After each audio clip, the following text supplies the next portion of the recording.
de la femme est la journée internationale de la femme dans tous les domaines, dans tous les rôles, le rôle de la femme, les aspirations de la femme, les défis auxquels la femme doit faire face. Pour répondre à nos questions aujourd'hui, évidemment, nous avons une femme, nous avons l'ingénieur Sameh Abdelmegid, ingénieur au ministère de l'Irrigation, qui va nous parler du rôle que joue la femme au sein du ministère et en général.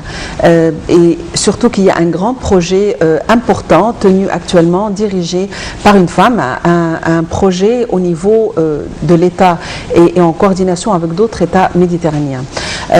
Ingénieur Sameh Abdelmegid, bonjour et bienvenue avec nous. Bonjour. Merci, bonne fête à vous. En fait, à vous également. Alors là, si on parle des défis qu'affrontent les femmes, surtout en ce qui concerne la vie professionnelle, vous, en tant qu'ingénieur au sein du ministère de l'Irrigation, est-ce que vous avez constaté au fur et à mesure de votre carrière que la femme doit déployer beaucoup plus d'efforts pour qu'elle s'affirme? Simplement. Oui, comment vous avez constaté ça? Parce que dans notre mentalité, toujours l'homme peut accomplir le travail mieux que la femme. Je ne sais pas pourquoi. Ça dépend de la caractère et de la capacité de la personne, non pas de son genre. Mais il y a une culture et nos mentalités. On doit faire beaucoup d'efforts pour prouver que ce n'est pas juste. Oui, votre travail, ce n'est pas uniquement un travail au bureau, c'est-à-dire que vous avez des projets, vous devez vous déplacer, travailler avec des fonctionnaires, des ouvriers et également être le leader des fois.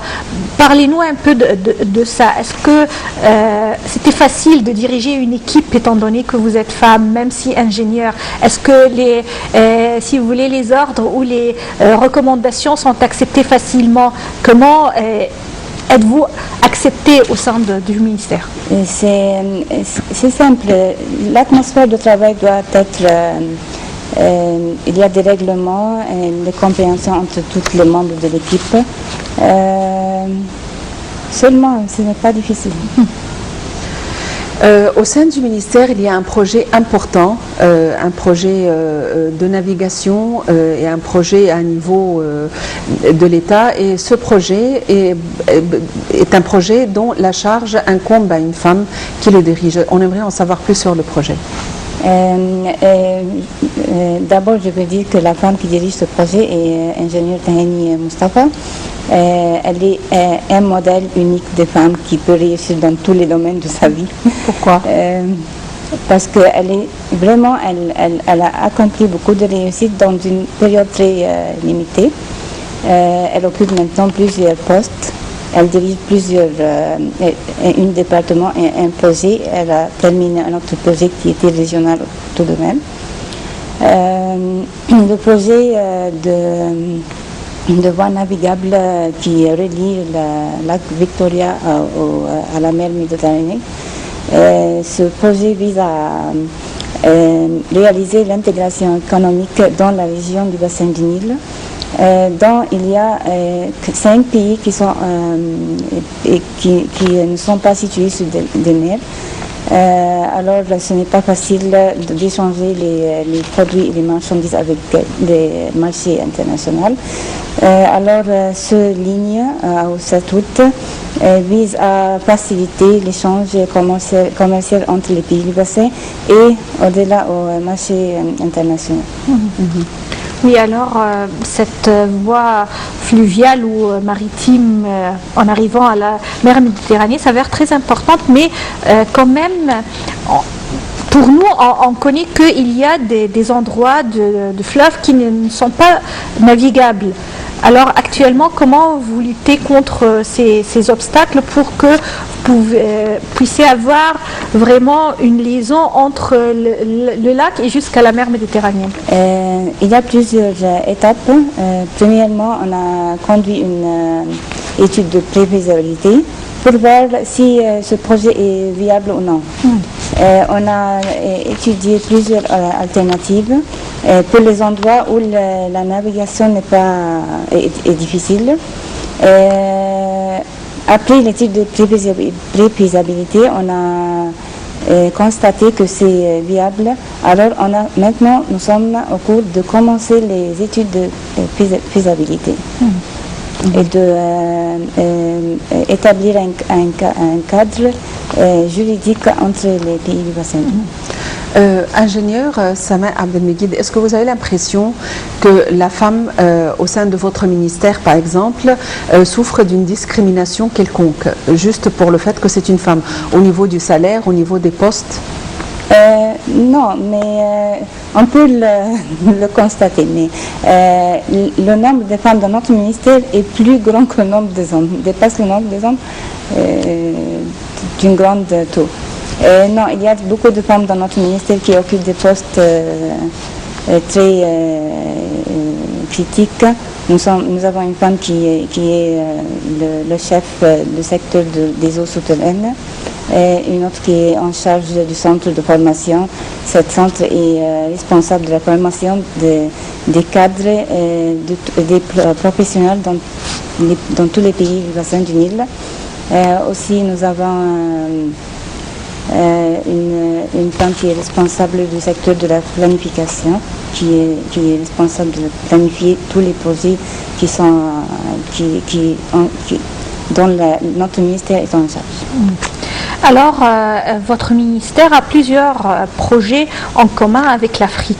Et vous avez recours à des conférences et également à des stages, peut-être également à se déplacer dans des pays, des États de l'Afrique.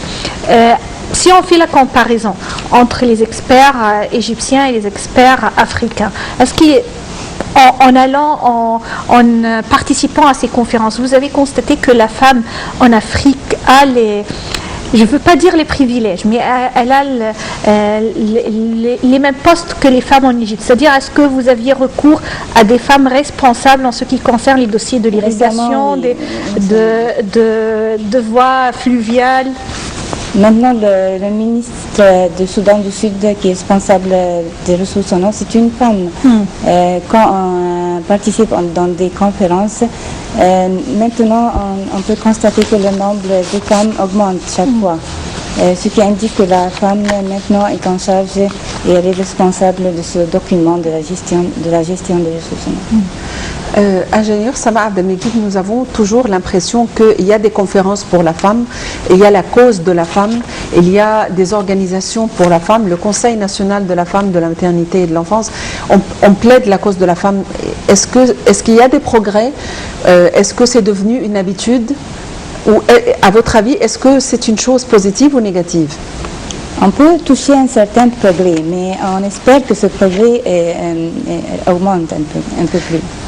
Mais moi personnellement, je ne sais pas, j'ai un avis personnel, c'est que le fait de stresser toujours le fait qu'il y a un cas concernant la femme, une cause concernant la femme, ça veut dire que c'est un être qui est faible, qui est marginalisé. Mais est-ce que c'est le cas?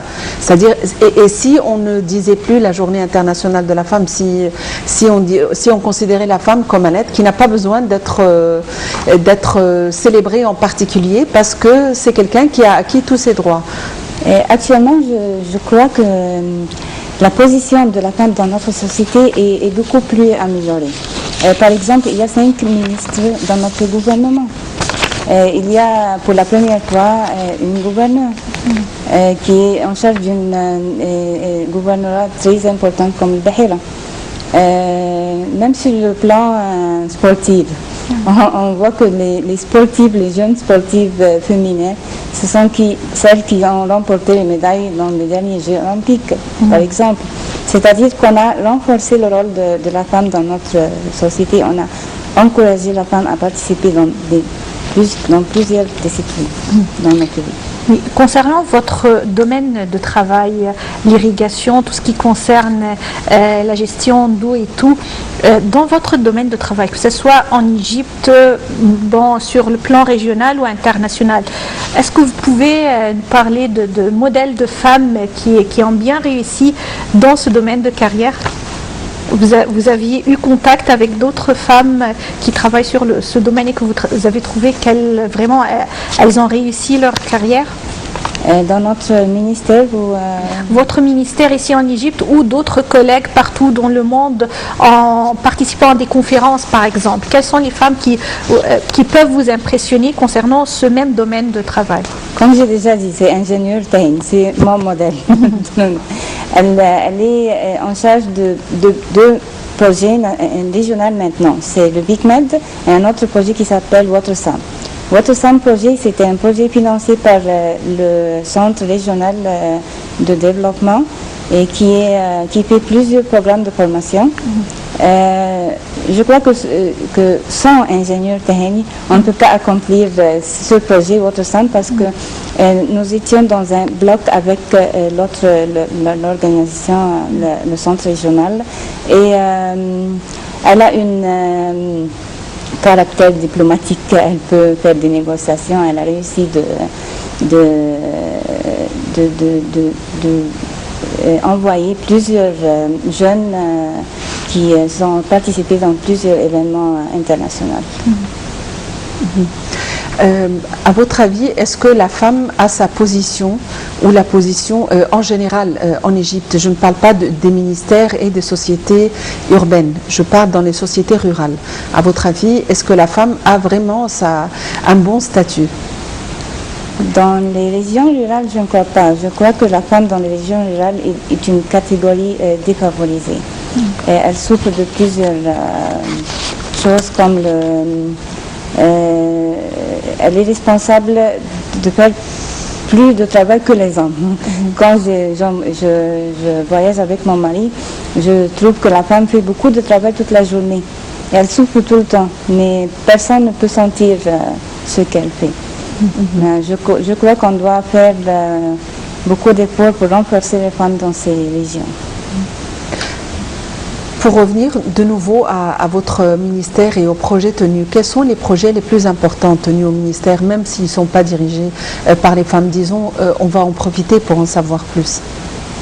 Je ne sais pas tous les projets qui sont menés dans le cadre de notre ministère. Je sais seulement les projets qui sont menés sous notre... oui, bien sûr, dans votre administration, votre département. Oui. Et seulement c'est le BICMED et le WaterSam. Et nous sommes responsables de la coopération entre l'Égypte et les pays du bassin du Nil. Nous menons plusieurs protocoles de coopération avec plusieurs pays comme le Soudan du Sud, le Soudan, l'Ouganda, Tanzanie.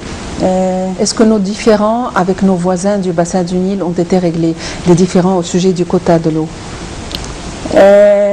On n'a pas de différence au niveau technique. C'est une différence au niveau politique.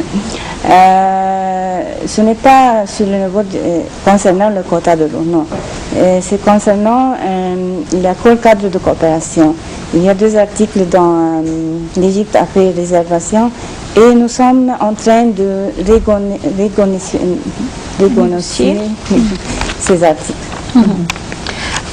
Puisqu'on parle de l'importance de la femme en Égypte, que ce soit surtout dans les villages, quand même votre ministère, le ministère de l'Irrigation, faisait des campagnes pour bien utiliser l'eau, par exemple. Toujours on trouvait que ces campagnes s'adressaient à la femme, à la mère, à la femme au foyer, comme si c'est elle qui gère tout, c'est-à-dire que c'est grâce à elle ou à cause d'elle que l'Égypte peut profiter de l'eau du Nil. Est-ce que c'est vrai? Vraiment, la femme peut jouer un rôle très important dans la gestion de l'eau. Elle est responsable dans beaucoup de domaines. Je crois que les campagnes de sensibilisation sont adressées aux femmes car elles jouent un rôle très important dans ce domaine.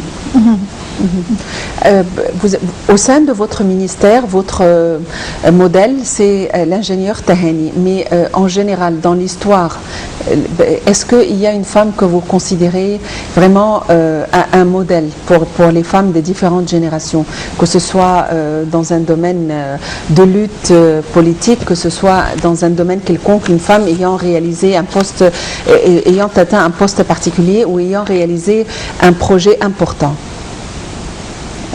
Il y en a beaucoup, mais Je crois que j'admire la personnalité de Madame Faiza Abounaga. Elle a une personnalité très forte, elle a pu réaliser beaucoup de choses en train de sa vie professionnelle. Eh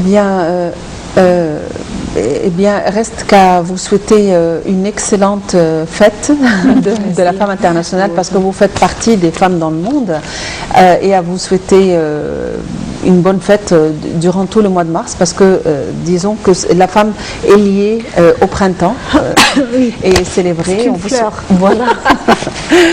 Une rose entre des épines, entre plusieurs épines.